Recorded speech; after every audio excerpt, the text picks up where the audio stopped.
into First Take. Stephen A. Smith, Max Kellerman. How we doing, gentlemen? Everything all right? You good? You good? All good, all good. As Stephen A. just mentioned, the time is now, people. The First Take, Your Take viewer contest is here. You can win a chance to debate Stephen A.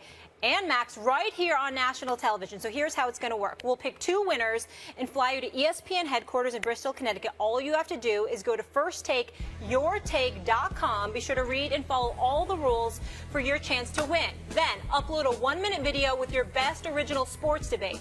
Please keep it clean. Plus, no music, team logos, trademarks, or copyrighted material. We just want you to be yourself on camera, impress us, shine. Winners will be announced November 23rd by our show staff. So get busy. We could see you guys right here at the debate desk debating these two. I also want to emphasize what they need to do is also while you're doing this, you're watching. I don't want a debate. I don't want to hear a debate from a month ago or 2 months ago or whatever. Watch the show. And while you're watching the show that day, send in your video, be fresh. ready to go. It has to be fresh. And I will be watching and I will be judging because a whole bunch of people out there chirping all the damn time. And usually folks in opposition don't give folks an opportunity to come and debate. You want to be in the hot seat. This is something that, you know me, I've been talking about this all summer long. Finally, it's official and it's happening.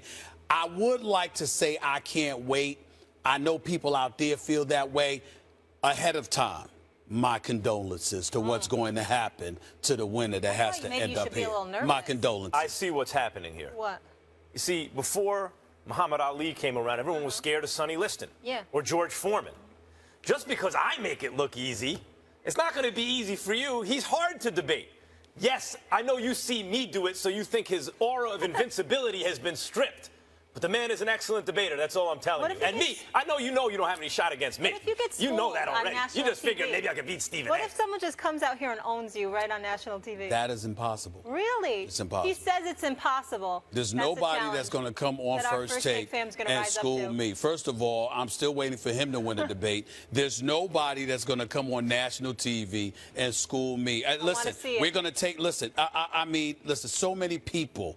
I mean, even on my Facebook page, I had over 1 million people reach out talking about when does this start? When does this start? Literally over 1 million people. I'm telling you right now, there is nobody, I repeat, nobody that's going to come on national TV and sit up here and smoke me. I promise you that. I'm not even concerned. I have faith in you all. I'm not even concerned. But before we get to our first topic, again, I want to say thank you for this idea, Stephen A. This is great, and it's going to be awesome for I'm looking forward to it. I'm looking forward to so many people talking. I can't wait to meet these people. Going to have a male and a female winner. We're going to do it. Let's Public humiliation. It's not going to be good. It's not going to be good. Well, they brought it on themselves. They brought it on themselves. Well, here's a topic they could potentially debate, right? So let's get into our first one. We begin with America's team and one of America's favorites. Brett Favre was asked on his weekly Sirius XM NFL radio show, if you were Tony Romo, how would you handle getting your job back?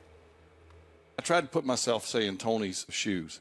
I'm sure Tony wants to play. I mean, he doesn't want to get injured. He wants to be productive. But you have to look at the dynamics right now, and they really are hitting on all cylinders. So this is hypothetically thinking. If you're Tony, you say, you know what? As much as I want to play, I don't want to press the issue. I want to play, but I'm going to let it play out right now. And it's probably better if Dak starts struggling and then they bring me in, rather than they put me in, and then all of a sudden we're not hitting on all cylinders, and everyone's like, they should have got rid of Tony. Blah, blah. I mean, if I'm making sense. So I'm not saying that you tell Garrett or Jerry Jones, look, I don't want to play. I think you want to play, but look, I don't want to mess up the dynamics of the team. If we get to a point where we're struggling, then it's time for me to come in. Now, that's a hard thing to do. I just think you're better if you wait till you're really needed. And I mean, no disrespect whatsoever to Tony. Stephen A., how do you feel about it? I think Brett Favre is a flaming hypocrite for saying what he said. That's right, I said it.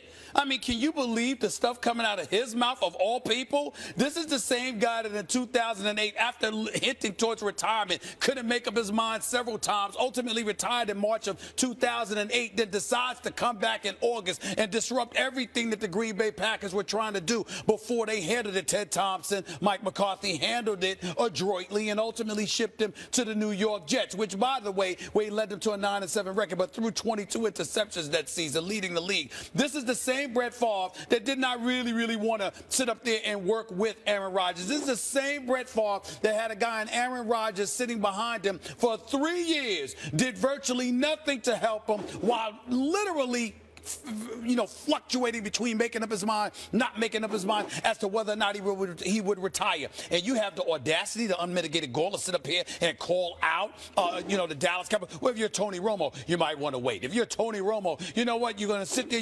It's better for you to sit on the sidelines and wait and hope that this dude messes up, so then you could come in and save the day, as opposed to saying it's my job. I was just injured, but I'm back and I'm ready to go right now, and I want to disrupt chemistry. Who, in terms of quarterbacks, star quarterbacks, guys who were counted upon to produce, who disrupted chemistry more than Brett Favre? I want to know who. I'm quite sure he's a nice guy. The Wrangler Jeans commercials certainly confirm that, because he makes sure to come across as a nice guy, and they make sure to let him come across as a nice guy. ESPN, obviously, without Walt Disney, says we love Brett Favre. I mean, did you see? I can't tell you how many times, Max. I can't tell you how many times. And it's very little that I say. I mean, the Chris Bermans of the world, the Tom Jacksons of the world, I call them the institution, and all of these other guys. There is very little that I ever say to disagree with the institutions and everybody else. But I swear to you, I can't tell you how many times I wanted to throw up watching people at this network sit there and fawn over Brett Favre. Oh, look at him fall down and throw the ball underhanded. Oh, look at him jump into the arms of his offensive lineman. Drawing up plays in the dirt. He's drawing up plays in the dirt. He's like a little kid. The kid in him, it never left. He loves the game so much. Blah, blah, blah. I mean, please. The guy was disruptive. The guy could not make up his mind. The guy wasn't the ultimate teammate in terms of helping his teammate get better. The guy was about himself in the latter part of his career, and the fact of the matter is, for him to sit up there and to say this about Tony Romo, oh my Lord, what nerve, you of all people. I can't believe it. I just can't believe it. I'm sorry, I ain't trying to hear that from Brett Favre. No. Well, you're going to hear it. You see, hypocrisy is the tribute that vice pays virtue. Think about that one. You have to rewind it and think about it. I do. I have to rewind it and think about it. Hypocrisy is the tribute that vice pays virtue. Okay. In other words, you know at some level this is the right thing to do. Yep. So vice, the thing that you're doing wrong, has to pay tribute to the thing that knows it's supposed to be doing right. Was Brett Favre selfish in many respects in precisely the way that you described? Absolutely. Okay. So it seems as though he's being hypocritical here. However, Stephen A. Smith, in fact, what's happening is you're being hypocritical. And in your case, it's not even about vice paying virtue a tribute. It's simply, I have to imagine the blunt force trauma of having to go 15 rounds with Mohammed Kellerman every day on this show. That's what it's got to be. You didn't go there. Let's get this straight. Go ahead. Let's get this straight. Kellerman. You must be crazy. Go ahead. Go. If you're Cosell, I'm Go someone. ahead. Oh, Let's get this straight. You have been sitting here telling me for weeks and weeks and months now that Tony Romo is overrated, essentially. That Tony Romo is being spoken about like he's this legendary player, but in fact, he's not as good as people think. Now, you and I disagree. I think he's an excellent quarterback. I guess you think he's something less than that. Or certainly you said he's overrated at times. What makes you think that Brett Favre, from where he's sitting, doesn't have the right to criticize Tony Romo? Brett Favre talking about Romo is not Brett Favre talking about Peyton or Brady or someone like that, according to you. So Brett Favre, who had never had an injury history, he was the all-time and remains the all-time Iron Man in the NFL. And even if I also think Favre was overrated in certain respects, he's certainly one of the 10 greatest quarterbacks who ever lived. I don't think anyone disputes that. So what's your problem? Well, you're acting as though Favre can't say this about Romo because Favre behaved a certain way. Yes. Romo ain't Brett Favre. No, I agree with that. Well, it's not the same thing then. No, what I'm saying to you is that if you're still playing, don't get me wrong. I understand in theory if you put it that way, I get where you're coming from. My point to you is that Brett Favre is not preaching what he practiced. Brett Favre was an entirely different person. Brett Favre wasn't the kind of guy that would do what he's asking Tony Romo to do. And I'm not saying, he's not saying that because it's Tony Romo. He's saying it because he is saying, and from a football perspective, this is how you're supposed to handle such situations. That's what he's saying. And I'm saying the nerve of him to say such a thing. I got a problem with him saying that because that wasn't the Brett Favre that I knew in the latter part of his career. Me too, because Aaron Rodgers better than Brett Favre ever was, and that's right, I said that. But Favre can be forgiven for thinking that guy, what are the odds that guy winds up as good as me? That's not the same thing as Romo for Dak. Dak might wind up better than Romo ever was, and right now is playing at a Romo kind of level. Well, listen, what I'm saying to you is that Brett Favre is sitting back saying, you know what, if I'm Tony Romo, I just wait. I don't disrupt the situation when Brett Favre had no problem disrupting anything. If he's Tony Romo, because Romo is operating on a certain level. But he's not saying it because it's Romo. He's saying it because in the NFL with the Dallas Cowboys in this particular situation, this is how the situation is. This is how it looks. And this is how you're supposed to conduct yourself. That is what he is saying. Yes, and I'm saying the nerve of him. And he's being hypocritical, and so are you, because you're treating Romo as though he's elevated above how you usually put him. No, I'm focusing on Brett Favre. I ain't even thinking about Romo. Okay. I'm just thinking about the words that came out of Brett Favre's mouth. So Favre was talking about a lesser quarterback than Romo. That would still be wrong? Saying, yes, because I'm thinking about Brett Favre and how it's not consistent with how he himself if he was talking about Brock Osweiler, would that be okay or no? Did I not speak English? I said it don't matter who it is. Of course it matters who it is. It's Brett Favre coming out of his mouth and saying what he said, knowing how he conducted himself. What? Yes, dear. Couldn't you say that he's arguing that he's actually defending Romo here? And he's saying, just let it play out. Dak's going to mess up. He's going to start throwing interceptions. Then you come in and be the hero. That's how you play it. And he actually has his back. No, you can say that. I don't look at it that way.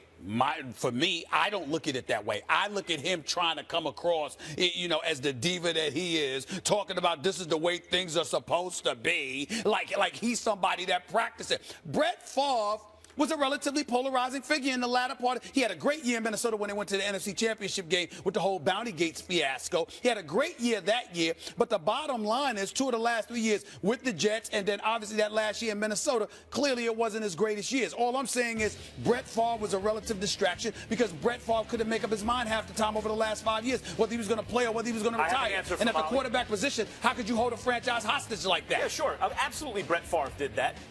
But I have an answer for you in terms of what Favre is saying. I think Favre is actually telling on himself. Favre is saying that this is how you scheme.